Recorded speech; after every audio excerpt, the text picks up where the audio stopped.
another episode of Page Turner. Today is January 6th, 2021. Hooray. How are you guys? Doing great. And what episode is it? 31? I was going to check before I started recording. I think it is 31. Yes. Episode 31, 2021, episode 31. Here we go. How about that? It's like a Star Wars series. Episode 31. Yeah. How were your holidays? How was Christmas, New Year's Eve, all that stuff? Did you guys go anywhere, do anything? Kevin, what'd you do? Stayed home. Church online for the first time ever. For Christmas Eve, I was home for probably 30 years. It was nice. It was quiet. I don't want to do it again. Christmas I want to get back in the sanctuary. Shane, what about you? Same thing. Stayed at home, and Christmas Eve was the oddest Christmas Eve ever. I mean, I will say it was nice not to be going through all of the hubbub, and I joked with the staff earlier this week that I went to bed at my normal hour, 6:30 in the evening, but and woke up refreshed on Christmas Day. But I absolutely missed it, and there was a kind of hollowness. Because Christmas Eve is always my favorite day to be in church. And, people have said to me, gosh, wow, you have to do this 5 or 6 times, 5 or 6 services. And I said, no, I get to do this. Unfortunate for you, you only have one shot. I get to do it 5 or 6 times. And so we need to be back in church, in the sanctuary, no doubt about it.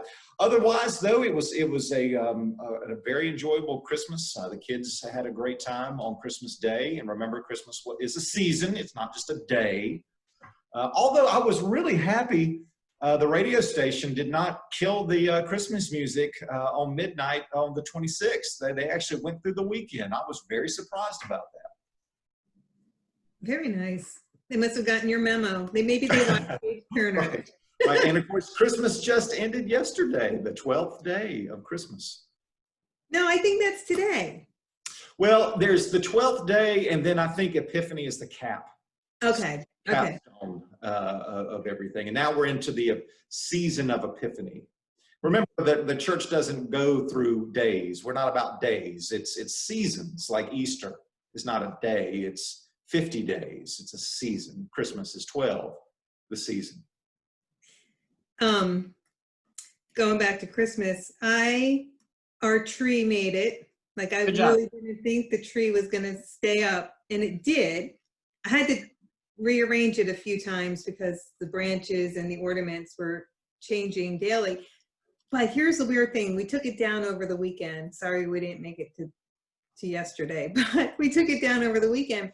I took all the ornaments off, all the lights off, and I looked at the tree, and it looked beautiful. It was like the perfect spacing between the branches, and it just looked so nice. And I'm like, there's got to be a meaning or a message in this, because the whole time I thought it was dying. You had all the stuff on it. It looked horrible. And then when it's ready to go out to the trash, it looks beautiful. So anyway, the tree made it. Hurrah. It was a good tree. We will always remember our COVID tree. And other than that, we kind of had a quiet holiday as well. We didn't do too much. The Christmas Eve service was beautiful. Kevin and the AV crew who put that together, truly, gosh. I mean, even though we couldn't be together in the sanctuary, I still felt like there was some connectedness somehow to everybody, to the church. It was really nice, and tears were shed and all that. So it was nice. I'm pleased that we gave out over 900 Christmas Eve kits. Wow. Yeah, that's great. It was great to see church members. I was with Virginia up in Mooresville 2 days, and then here at the church the last day. It was great to see people, and remember what it looked like with a mask on. I couldn't tell who they were when they first came up. And Shane, you were giving out kits too one day, right? Did you? Yeah, I was day one. I forget which Sunday that was. I think it was the 20th, maybe. The 20th. Yeah, the 20th, and we had a good turnout at the church. So I was with Sean Jane, one of our staff members, and people just kept rolling in, and it was wonderful to see. And people did express their gratitude for the creativity involved in the idea, for which I can take no credit, and the outreach. So that was good. It's good. Yeah, it was, it was nice. It was special. Did you guys stay up to ring in the new year? Ha! By midnight, I was already in stage 4 REM sleep. I think Shane rang in the new year with London. Yeah, that's right. That's a great way to put it. Yeah. London time. That's when I celebrated the new year. I just cannot stay. And it's my children's fault. They're the ones who inured me to this wacky schedule. Yeah. Kevin, did you stay up? I was forced to, yes. I tried to go to bed at 9 and 10, and then I was wide awake and I couldn't go to sleep. I didn't go to sleep till about 2 o'clock. Wow. It's like when you go fly to Europe or whatever, you get a little weird, I don't know. It was like church walk-in feeling on New Year's Day. I just felt sluggish and ugh. Yeah. We had some family in town, and I had all intentions of staying up, but by 11:30 I was done. I was just like, you know what? I've had enough. Yeah. So half of them. My kids shamed me. They were like, Dad, they think it's cool still. I'm no. Yeah. Right. Well, and so again, they didn't have anybody in New Year's in Times Square. It's bizarre. We didn't really have any of that programming on during the night to see what was happening, but just not the same. But here we are, 2021, new start, new year. None of us have resolutions that we've already broken, so that's great. Yeah, I'm perfect on that. So I'm going to ask you a question. I know you know the answer. What's today? Epiphany. Kevin? Epiphany. Taco. It is Epiphany, yes. Which is our topic for today, which actually worked out really well that we talked about Advent, prior to Christmas. And now here we are with our first episode in 2021, and we're going to talk about Epiphany. So that's awesome. Hooray. Typically observed on January the 6th. I mean, this is the actual day. Most churches in the Protestant tradition, Catholic tradition, they observe it on the Sunday, the 3rd. So that would have been this past Sunday, and we did the same thing. It was Epiphany. In the Greek Orthodox tradition, I think I'm right here, today is their Christmas day. Old Christmas. It's the day that they open their presents, and it is a huge feast day, our equivalent to December the 25th. This is the day to open the gifts, and we're going to get into why. Why open gifts on this day and not Christmas Day? Yeah, actually, when you think about it, it probably makes more sense to open the gifts today because this is the day he received the gifts. That's right. Well, Is it under care? That's exactly right. Why? Isn't it Spain that the kids put their shoes out and the wise That's right. Yeah. come and leave gifts? Yeah. So this is a very holy, I mean, for us, it's just another Wednesday, but this is actually a very holy day. There was a period of time in the early centuries of the church where this was far more festive than even December 25th. Wow. Yes. December 25th came along later. Well, yes, although I think that there is great historic evidence that Jesus literally was born on December 25th, but we can't get into that. We'll have to save that for another episode. But it does seem to line up to the 25th of December. Not the myth of, well, it was just a Roman pagan holiday and the church baptized it. No. If you look at some of the, what we know of the scriptures, the Gospels, the birth of John the Baptist and how all that coincides, December 25th is probably the day. So do you want to talk, or Shane, do you want to start us off with the Magi and who they were? Yes, some enigmatic figures. They come along every year here. We're not exactly sure who they are. We typically refer to them as the kings, the 3 kings. Maybe I'll remember to speak about why. The Greek word is Magi, or Magi, is how we would translate that. all of what we know, they would have come from the land of Persia, Iran, Iraq, that era, or that area. We think they would have been someone on the lines of maybe astrologers, not necessarily astronomers, but astrologers who would have looked at the movement of the stars and then interpreted something from, you know, the alignment of certain constellations. And if that's the case, then the Magi would have made an extremely long trek from Persia to Bethlehem. According to Matthew, that would have been about a 500-mile journey on camel through a lot of desert. So the Magi would not have appeared immediately following the birth of Jesus like the shepherds. It would have been sometime later. Maybe he was a toddler. Of course, maybe Kevin wanted to share this little fact. Well, we call it the three kings, but we don't really know how many people there were. We just have the three gifts. So that's just a quick summary, and I'll get into back of why we probably refer to them, or why we refer to them as kings, because in the scriptures it's a fulfillment of prophecy. But I'll stop there.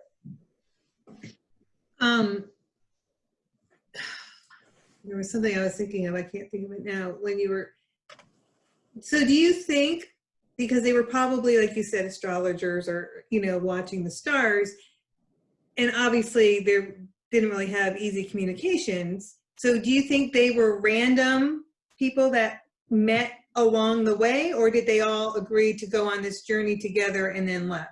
Like if they all...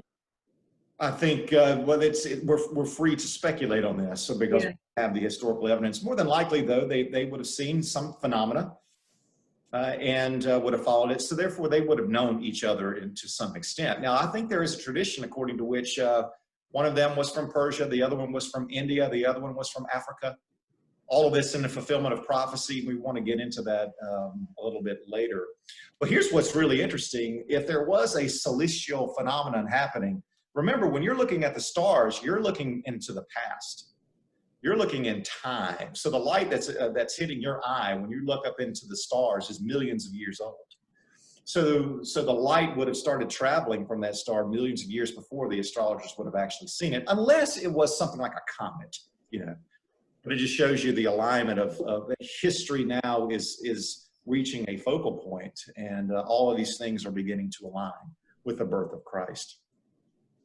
Well, we had that small little happening like a few days before Christmas. But it was Jupiter and Saturn. Yeah, that's right. It didn't last for a long time. It was pretty quick, but it happened over a couple of days, I think. Mm-hmm. Over about a week, yeah, the convergence of Jupiter and Saturn. And we watched it happen over the course of the days. I love it. I mean, I love that kind of stuff. What about you, Kevin? What do you have to add about the Magi starting off with their journey? And well, I mean, I think the key for Epiphany is this. What did we discuss before we started recording? The revealing of who God is, and how there really are three stories that we associate with Epiphany, but they all, and we can talk about that, but they all sort of involve people realizing, recognizing who Jesus was and was to become. And so the important part of that is that, you know, the Magi were not Jews that were aware of it. These were people from afar that would have had a very cursory knowledge. They would have known the text of the Old Testament, you know, I think, but they weren't the chosen. And so that's the other two stories for Epiphany are like that as well. So. Yes, and I think that's really the theological key to understand what's going on, because if you read the prophets, especially Isaiah, what we call third Isaiah, which is the last few chapters of that huge prophetic book, you know, the day was going to come when all the nations were going to stream to God's holy mountain, and then that the Gentiles, the non-Jews, are going to be a part of the covenant of Israel, a part of the people of God. And what you see in the Magi is the first fruits of that prophecy coming to pass. Now we're seeing non-Jews coming to worship the Christ child. I mean, in our translations, that they paid him homage. A better understanding is that they worshiped him as they gave him those gifts. You know, we could go through, there's some cool little features about the story itself in Matthew. Also, another thing, it is a fulfillment of Psalm 72, I think it is. Read Psalm 72. It has all these characteristics of the great king of Israel. And a part of it is that kings of the other places, other nations will bring him gifts. And so now you see the Magi bringing him gifts. And we do think as a result of those gifts that the Magi were probably very well-to-do. I mean, gold, frankincense, and myrrh, we're talking about in the ancient world, very costly gifts.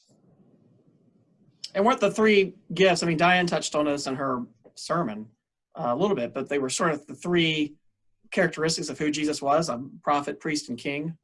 Yes, the gold would have represented his kingliness, that he is the king.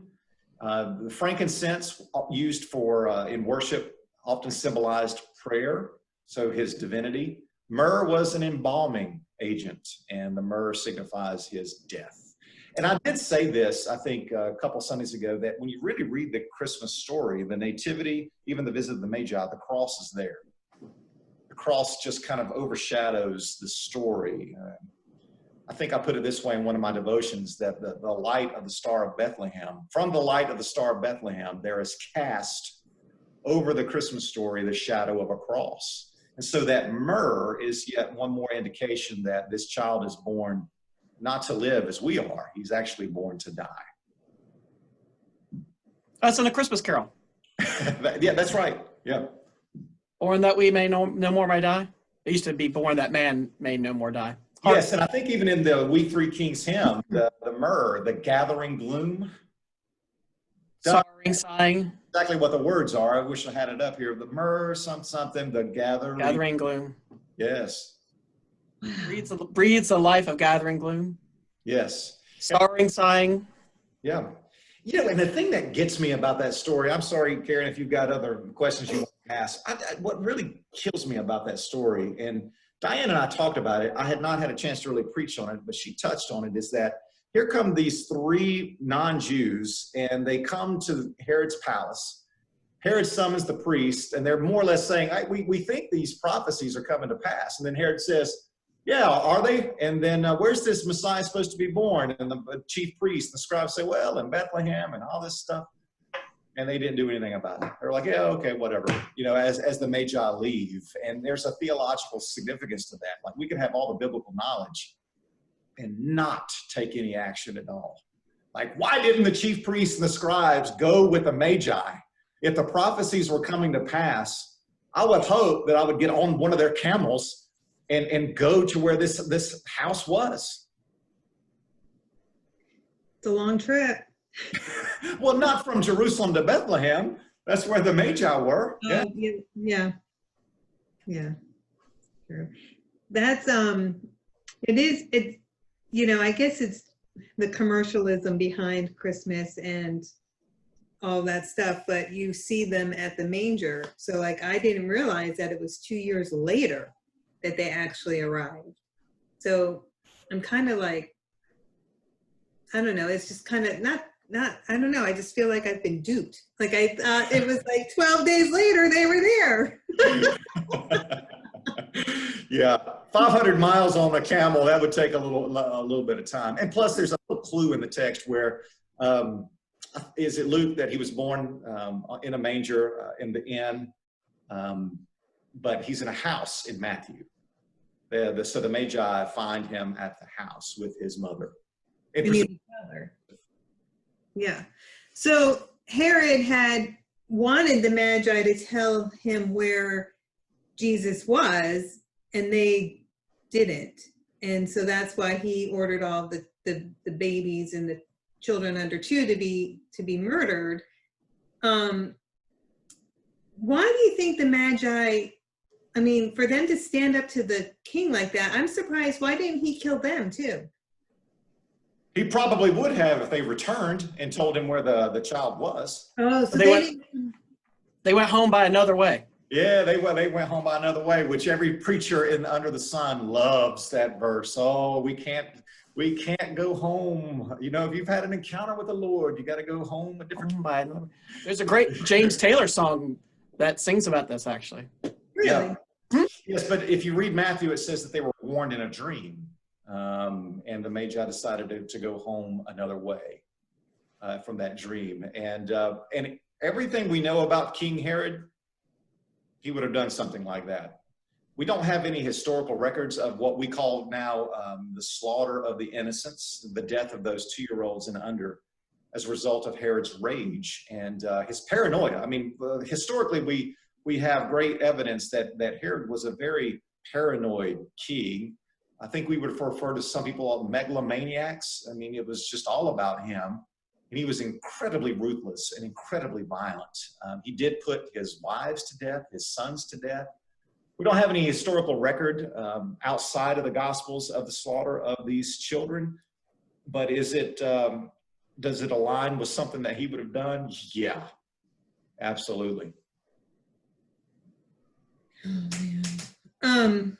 Kevin, you were talking about the stories. What are some of the other stories that are associated with them, with the wise men? So some of the appointed readings for Epiphany, depending on the year, we got the Magi, but then also when Jesus turns the water into wine.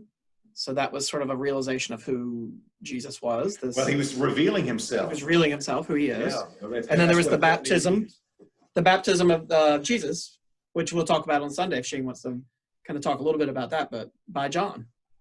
Yes, and this is something that's new to me. I didn't really know this. This is recent, that it's not just the Magi story, but Kevin just named it. You know, you associate Epiphany with the water and the wine and his baptism. Why the baptism? Because once again, the Father is speaking. This is my beloved Son. It's a public event. Jesus is revealing. He is being revealed to be the divine Son of God in that moment. Again, a revelation, an appearing, a manifestation. That's what an epiphany is. And none of those things happen in a church, or synagogue or temple, which I find very interesting too. That's right. Yeah, it was at the house. Yep. Kevin, I liked what you said earlier about like when people tell you they've had an epiphany, they can't eat meat anymore. Like how that word has kind of been used, out of context. Yeah, we just use it like I had a realization, but that's really not, what a true epiphany is. Right. I had an epiphany. I should be investing more, Sorry. Drives me crazy. Do you correct them? No. You should start correcting people. No, I don't even do that. I had a teacher once that said, you can be smug in your satisfaction of knowing you're right. So, that's well, it's not worth it. I mean, we aren't going to have a 20-minute discussion about Epiphany. Yeah. At the grocery store. I've had to preach on the Magi story. This is the first year I think I have not had to preach on the Magi story in a long time. And there's all kinds of little nuggets in there that I've had fun with. I remember I've preached before on how it says that when the Magi came and met Herod, that Herod was afraid and all of Jerusalem with him. I love that. It's like everybody was afraid to the extent that the power was afraid, and how we tend to feed off the fears of those in power. It does have an effect on us. One of these years, I've got to do it. It would make a great stewardship sermon, because the Magi go to the house, they pay him homage, literally they worship him, and then it says, Matthew says they opened their treasure chests. One of these years, I'm going to get brave and say, you know what? If Christ has been born, one of your first responses should be to open your treasure chests and give. There was also one time, and maybe this is just crazy, but it seems to me that Herod had no idea the star was there. He actually had to call upon other people to say, well, when did this star show up? Like, come on, man. I mean, it's a star shining, and you didn't pay attention. You didn't even notice it. And I think I preached a sermon one year on that, Jesus, the light of Christ appears, but you've got to look for it.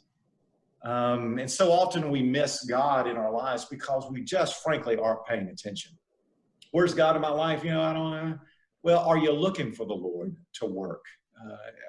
How can you spot it? And once you look for God, you do always find the Lord working in your life. So I've had some fun with some of those things. And then Diane took my idea for this past Sunday that the scribes, they didn't act.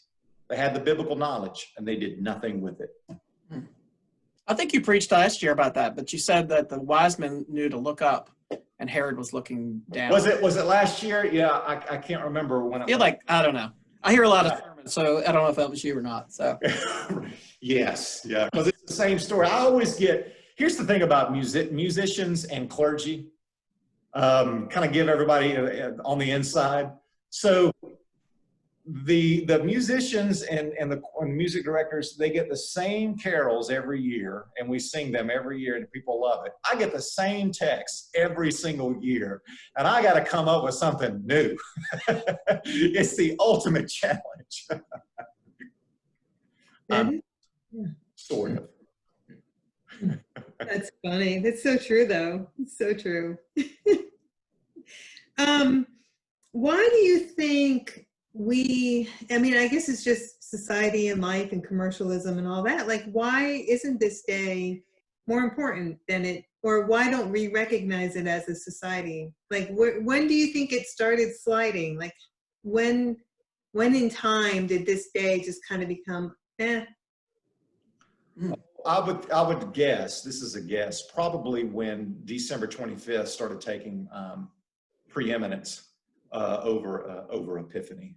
And probably also the move from Epiphany always being on January 6th, which is today. I mean, literally that's today, but moving it to a Sunday observance as well. So it's been moved around. I would associate it with those changes. Yeah. You kind of admitted too, right? Like we took our tree down mostly because of a fire hazard, we put our tree up, I think the Saturday after Thanksgiving. And so I think we're just all kind of Christmas out, especially this year. When it's celebrating Christmas in September. Yeah, it speaks to me about the human condition as well, because I know that there was a time when during the 12 days of Christmas, there was a commandment of the church, like this is a commandment, like you have to party. You have to feast every single day. And then during the season of Easter, which is 50 days, you are commanded, like an obligation, to be joyful. And isn't it funny that we can celebrate for about 2 or 3 days and we're ready to get back to normal? But when it comes to the penitential seasons of Lent, we have to be miserable for 6 weeks. We'll fast. And we totally forget that there's a lot more joy in the calendar year, where we're commanded. I mean, it's like a real commandment.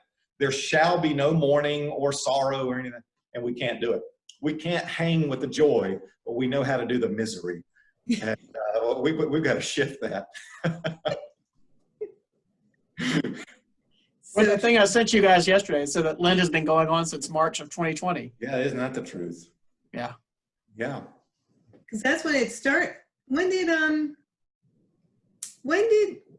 Lent start last year? Was it in February or March? Yeah, I don't know. It does move around based on the lunar calendar. Yeah. It was in February last year. It was in February. I think it was February. It was February, Ash Wednesday. Mm-hmm. Yes, and how I remember that is that the pilgrims from last year's Israel trip, we left in February, and we observed Ash Wednesday in one of the airports when we landed. Okay. Happened, and Ash Wednesday will come again in February this year. But I've seen it. It's gone almost as late as March. Well, maybe not quite that, but very deep into February, close to March. Yeah. I couldn't remember if we were in quarantine for Ash Wednesday, but we were not. We had. Yes, we were. We did. We had it. Yes, I remember now. It was, yeah. It was a good. And that will be the next big liturgical event in the church is Ash Wednesday to mark the beginning of Lent. And I think it's February the 17th. That's right. Yeah, Karen, I've got a picture of you on Ash Wednesday. Because the youth choir sings usually on Ash Wednesday, and then they like to go to Chili's afterwards. Oh! With everybody, standing and their tacos and quesadillas. And that's right. Which is so ironic. We call you to fasting. Let's go to Chili's. Well, it's that milk. Wait, but Fat Tuesday is usually the night before, and then, yeah. Mm-hmm. Mm-hmm. Yeah. I forgot we went to Chili's too. Well, and Kevin yesterday reminded the clergy, how many weeks away are we till Easter Sunday? I think it's 17 Sundays. Yeah, that's really quick, it'll be here before we know it. And when you're in pastoral ministry, you think of it in terms of sermons. That's only 16 sermons from now. That's not far. Golly. It's like Groundhog Day all over again, but it's a year instead of a day. You know? Before we wrap up, I wanted to get this in, and going back to the Magi. I think it would be a great spiritual exercise for all of our listeners to take those 3 gifts and then to really reflect on each one and extrapolate from those gifts a discipline that you can do for yourself. Gold, for instance. How can you be more financially generous this year? Frankincense, we associate with prayer, worship. Get your discipline of prayer every day. Spend time with the Lord every day. Let your incense, your prayers rise to the Lord every day. And then myrrh, we associate it with death, but really all of us have things within ourselves that just need to die. And what really needs to die so that new life can rise from it. So I really encourage everybody, just spend some time on those 3 things and make it your act of worship to offer Christ one of those 3 gifts yourself: your gold, your prayers, and your own sacrifice that needs to die in you so that new life can come from it. That was great. That's a great way to wrap up that segment. I love it. And there's always like a lesson, and then there's also action items that you can work on, which is where I struggle with the actual doing. I can listen and get motivated, but then there's the doing part. So, but on that note, speaking of study and prayer, I should have had this pulled up earlier. So we are doing, in case people aren't aware, the church-wide study. It's a 30-day experience apprenticeship with Jesus. I've got my book. I'm ready to go. So this is a church-wide study that we're doing. Everybody can get the book on their own, and they will correlate with your sermons starting January 17th. Yep, we'll be doing the sermon series based on the book. Of course, where the action is really going to happen for everyone is in your own reading and in the small groups that we have formed around it. I mean, I only have 12 minutes, 12 to 15 minutes for the pulpit. But yes, that's going to be the plan. I've begun reading it. There's some good material in there. People will probably appreciate that chapters are really short. They're just really, really short. And so you can breeze through so much of the material. I haven't started reading it yet. Now I feel pressure that I'm behind. Are we supposed to read a chapter a day? Yeah. You could read a chapter a day. They're little exercises, but again, they're very brief. And there are some reflection questions at the end of each reading and some action items, to use your phrase. Awesome. So you had never read this book before? No, I've never read the book before, and I've never done a sermon series based on a book. I'm very nervous about that. I told Reverend Diane, it was her idea along with our Adult Faith Formation Committee. I'm like, well, this will either go well or go very poorly based on everything, but I'm looking forward to it. I like the concept of apprenticeship is right, and we'll have a chance to get into more details about that. I'm excited. I'm excited for it because I also feel like, yes, there's the small groups. If anyone's interested in getting involved in a small group, you can reach out to Sherry Carpenter and she'll put you in a group. But I also just like the idea that as a church, we are all doing something together. And even if you don't want to do a small group, you can still follow along on your own. So I appreciate it's at the beginning of the year, and there's some challenges. We talk about resolutions. They're going to be some very challenging parts of this book, but that's good. We want to be challenged. Yeah, get us in that comfortable zone. So yes, if anybody, go ahead and get the book. It's called Apprenticeship with Jesus. It's by Gary W. Moon. You can find it at your local bookstore or Amazon. And join us starting January 17th. So anything else you guys like to add? Kevin, anything else? No? No, just I'm grateful for all the people who listen, and it's fun. Yeah, it's going to be a great 2021. That's what we're just going to have, this great attitude. It's going to be a great year. Yeah. So anyway, well, we look forward to spending another year with you guys and having you follow along with our conversations. And if you do have a topic you would like us to address in 2021 that we didn't do so far, please reach out to me at kpayne@davidsonumc.org. And other than that, have a great day, and we'll be back next week. Take care.